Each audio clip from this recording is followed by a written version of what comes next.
What is going on, everyone? Welcome to another very exciting episode right here on the MIgardener channel.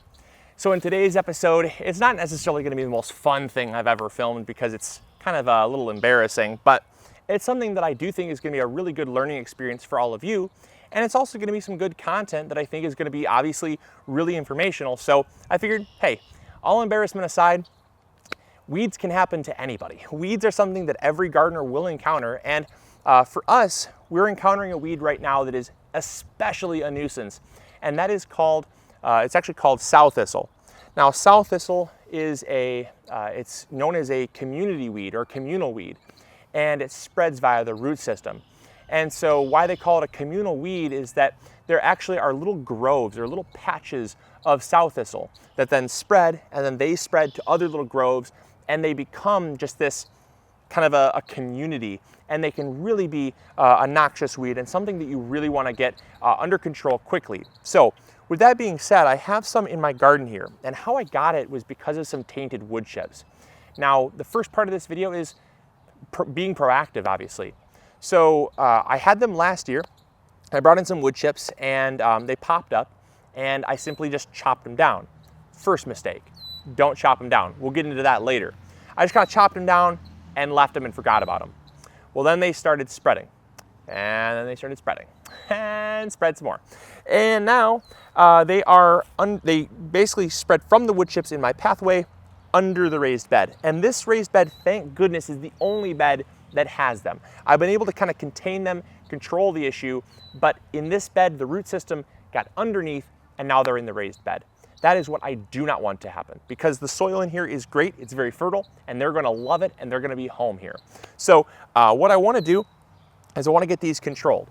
Now, the next thing, like I said, with being proactive, is just seeing, recognizing the issue right off the bat.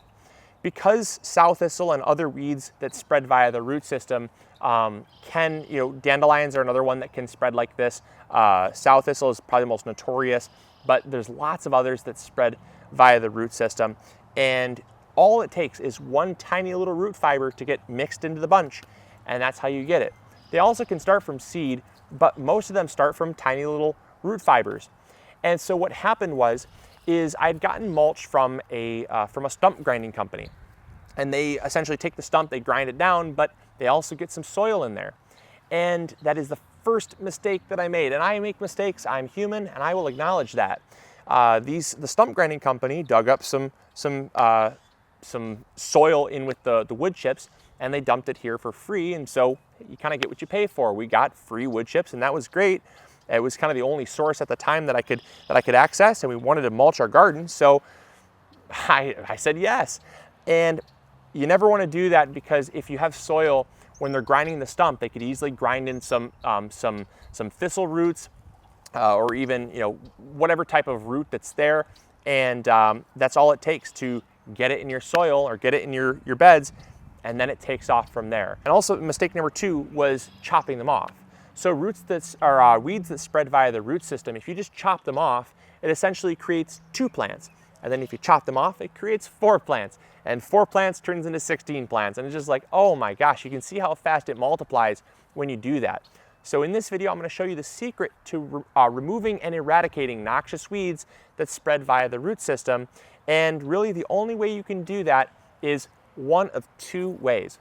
Now, because we grow organically and because this is a garden, I cannot use things like Roundup. I cannot use things, and I would never want to use things like Roundup, but I can't use weed killers. I cannot use things that will kill weeds because obviously, number 1, I'm consuming vegetables from here, so I don't want to spray chemicals.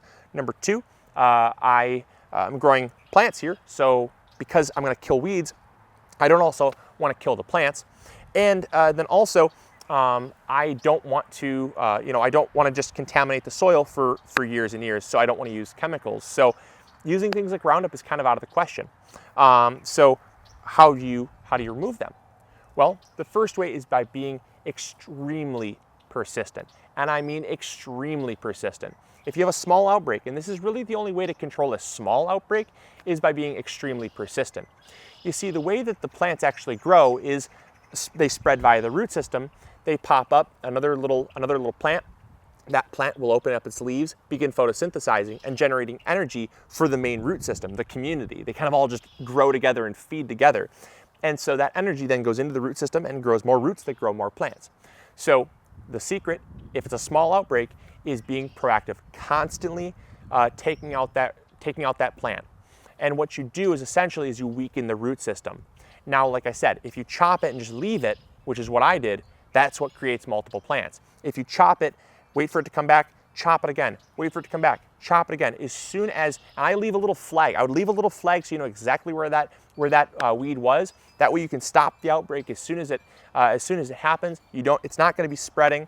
If it does spread a little bit, you can keep it contained, you can keep it down, keep knocking it back, and eventually it's going to run out of energy. Eventually it can't keep generating from nothing. All the energy is in the root system, and it only has so much energy to keep pushing new growth. So that's the first way. It's a ton of work and one that can take a long time. It also is not good if you have a big outbreak. We have a pretty decent sized outbreak. We have some plants over here. We have some plants over there, over there, over there, over there. And yeah, so we have a pretty decent outbreak.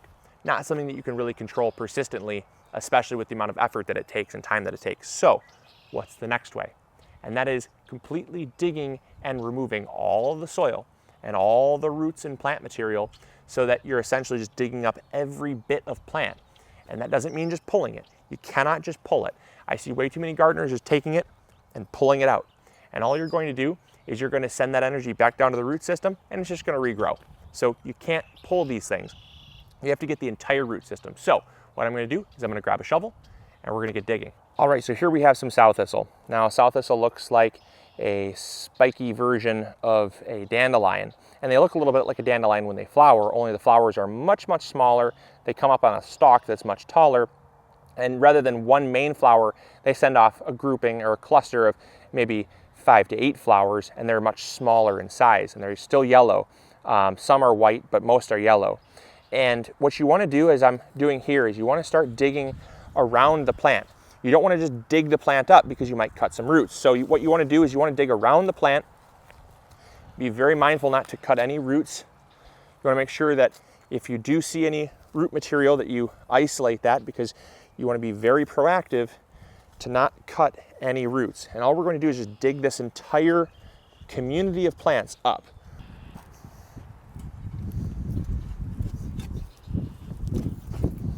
All right.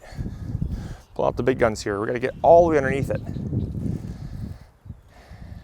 Okay, so now we can see here what we're working with. So there's more sow thistle I need to dig out, but you can see here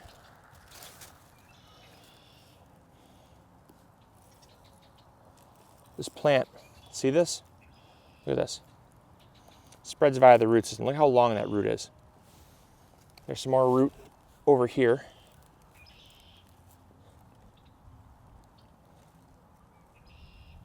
There's some more root right here. There we go. See, and now we know we got the whole root because we found the fork. We found the place where it formed a T. So now we're making some progress. All right. Here's some more. Again, they're in the main kind of cluster here. So I want to be able to kind of find the roots, get them out. There's that. Here's the main root system right here. So we got the main root system. It's going to prevent it from spreading. There you go. There's more root. And you can see here, aha, look at that. See, this is where it wants to send up new plants. Those are all new plants we're going to prevent from popping up. Dreadful little things. And there's another one right in the middle of my bed. We're going to dig this out here. Again, start far away from the plant. Dig as far down as you can. Usually about 5 to 6 inches is as far down as you need to go. Sometimes a little deeper, but generally about 5 to 6 inches is more than sufficient. Remove the soil. There we go. See what we're working with here.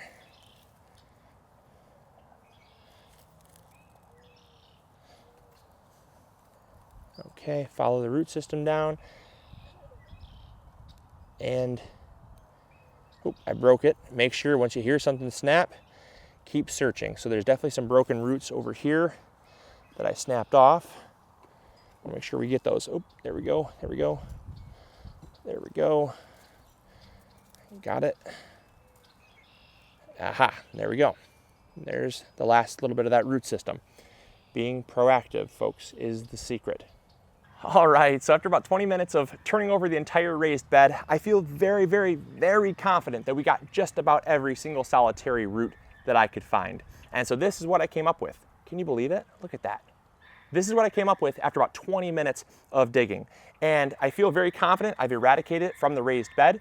And so now what I'm going to do is I'm not going to compost it. I'm going to take this, I'm going to throw it in the fire pit, and then I'm going to light it on fire and laugh maniacally, because this is by far the most evil weed you could possibly ever have in the garden.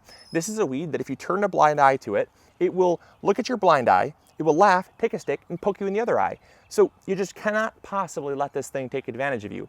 And also, you want to be aggressive. You want to be proactive. You want to be observant, because these weeds will take advantage of any weakness that you have, any slip up, and they will take it and abuse it. So, like I said, this is a lesson learned, something that you hopefully never have to encounter, but if you do encounter it, you can see that it is possible to eradicate.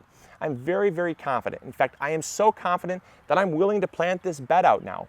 So now that I've gotten all this stuff taken care of, I'm going to go ahead and plant this bed out with some cold weather crops, because I feel very, very confident that I have eradicated the problem from this raised bed. But lesson learned, just make sure that you're observant. Make sure you're proactive. Make sure that when you see something, you start taking care of it right away, and do not, don't take an easy way out and don't cut corners. Really just address it.